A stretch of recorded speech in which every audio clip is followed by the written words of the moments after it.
আসসালামু আলাইকুম। তো গাইস দেখেন আমরা আজকে পুলি পিঠা বানাচ্ছি, তাই আপনাদের সামনে একটু ভিডিও নিয়ে আসলাম। তো এইটা কিন্তু গাইস এমনি সন্ধ্যার নাস্তা হিসেবে, এটা যে পিঠা হিসেবেই বানাচ্ছে মনে করেন এমন কিছুই না, ঠিক আছে? এটা জাস্ট সন্ধ্যার নাস্তা। আম্মু একটু ট্রাই করলো বানিয়ে আপনাদের মাঝে। দেখুন এই যে ভাজছে আম্মু, আপনারা কিন্তু দেখতেই পাচ্ছেন। গ্রাম্য বাংলার মতো কিন্তু বানাচ্ছে না, জাস্ট এটা নাস্তা হিসেবে আম্মু আমাদের একটু খাওয়াচ্ছে। আমার না না, আমার আম্মু কিপটা না। দেখুন এখন তেলের অনেক দাম, তাই একটু সবাই সাশ্রয় করতে পছন্দ করে। মাশাআল্লাহ, সবাই দেখুন আমাদের ভিডিওটা আপনাদের কেমন লাগছে গাইস, কমেন্ট করে দিবেন এবং লাইক করে। আমাদের নতুন ইউটিউব চ্যানেল তো, তাই একটু পাশে থাকবেন অবশ্যই। আপনারা পাশে থাকলেই তো আমরা এগিয়ে যাব। তারপরে আছে এই যে নারকেলের যে ডোটা বানিয়েছি, এই যে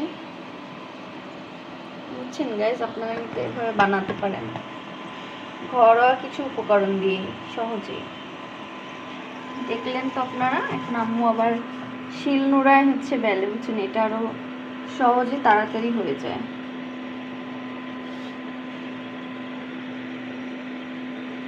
চলেন আজকে এখন আমি আপনাদের প্রসেসটা দেখাই। প্রথমে রুটির মতো বেলে নেবেন। আম্মু কিন্তু এটা আটা দিয়ে বানাচ্ছি, আসলে এটা কিন্তু ওইভাবে যদি আপনার আয়োজন করে বানায় তাহলে কিন্তু চালের গুঁড়া দিয়েও বানানো যায়।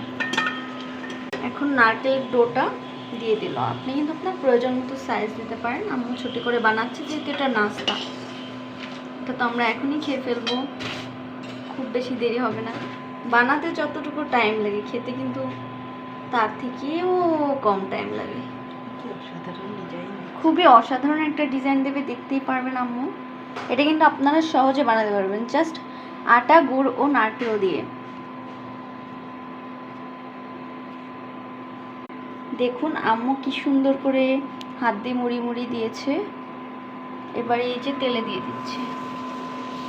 গাইস দেখতেই পাচ্ছেন এখনই হয়ে যাবে।